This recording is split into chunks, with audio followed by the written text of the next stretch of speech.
नमस्कार, मैं शिवानी। नॉनस्टॉप 30 खबरों में आपका स्वागत है। चलिए जानते हैं देश और विदेश से जुड़ी खबरें। FSSAI ने खाद्य निर्माताओं और आयातकों को आदेश दिया है कि वे रिजेक्टेड और एक्सपायर उत्पादों का तिमाही डेटा FOS/COS प्रणाली में प्रस्तुत करें। यह कदम उत्पादों के दोबारा उपयोग और रीब्रांडिंग को रोकने के लिए उठाया गया है। इसके अलावा FSSAI ने एक्सपायरी डेट वाले उत्पादों की डिलीवरी पर भी रोक लगाई है।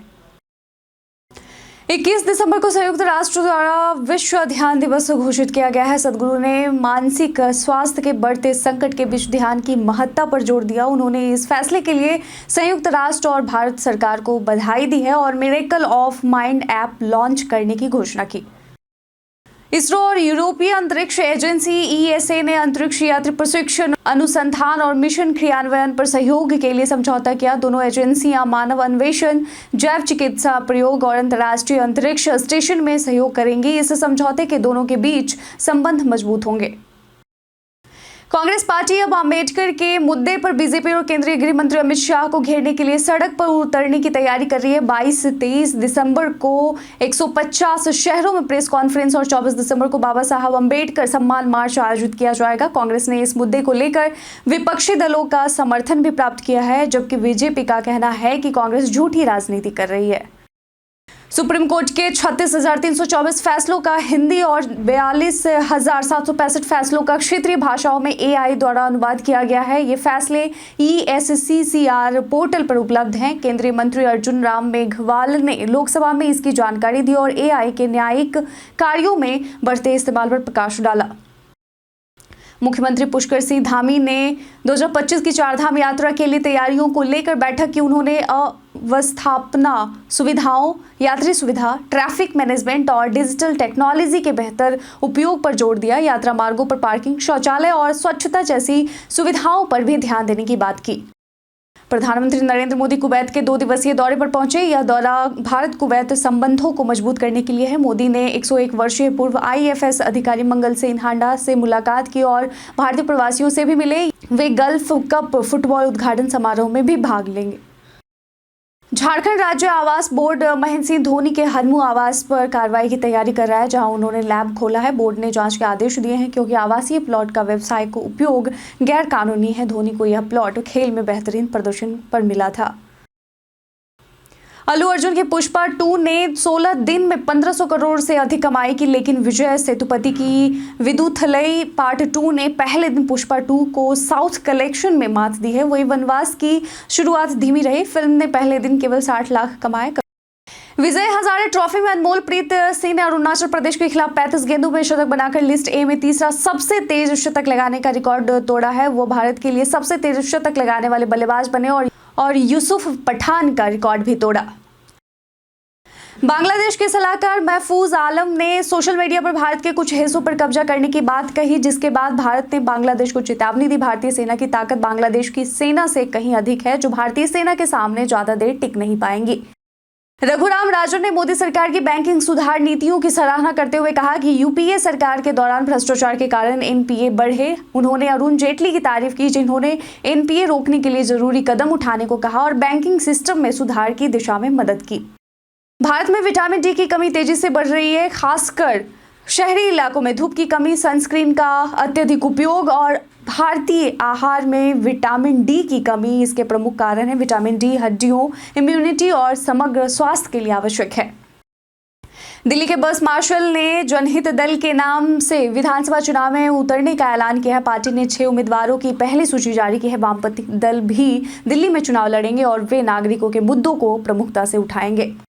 विजय हजारे ट्रॉफी में श्रेयस अय्यर ने कर्नाटक के खिलाफ नाबाद 114 रन बनाए और 50 गेंदों में शतक पूरा किया। इस प्रदर्शन के साथ उन्होंने टीम इंडिया में वापसी की दावेदारी पेश की है। अय्यर घरेलू क्रिकेट में लगातार शानदार फॉर्म में है।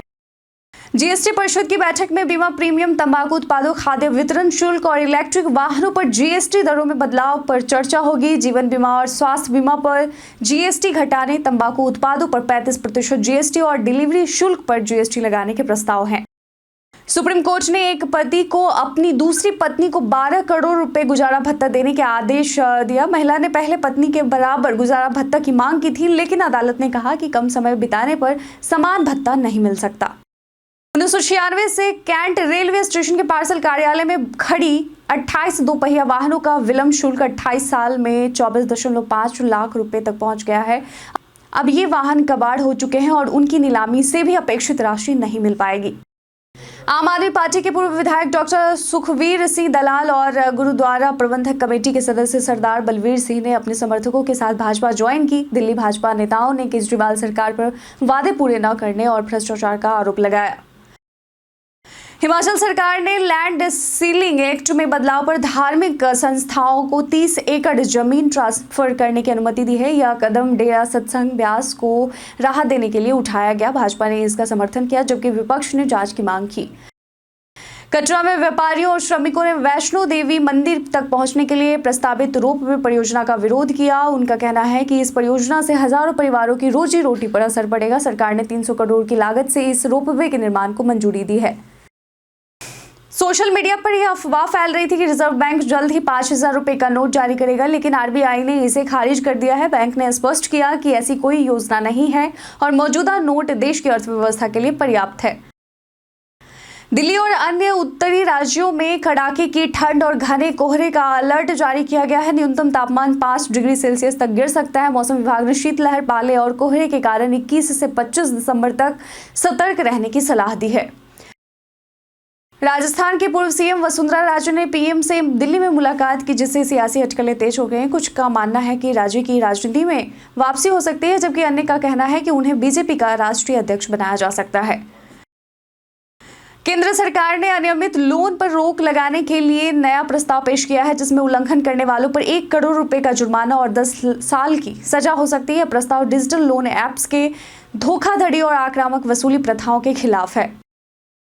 सीसीआई ने अल्ट्राटेक सीमेंट को इंडिया सीमेंट्स में 32.72% हिस्सेदारी 7,000 करोड़ रुपए से अधिक में खरीदने की मंजूरी दी है। यह डील अल्ट्राटेक के दक्षिण भारत में अपने बाजार प्रभाव को बढ़ाने के लिए और कंपनी 2027 तक 200 MTPA क्षमता हासिल करने का लक्ष्य रखती है।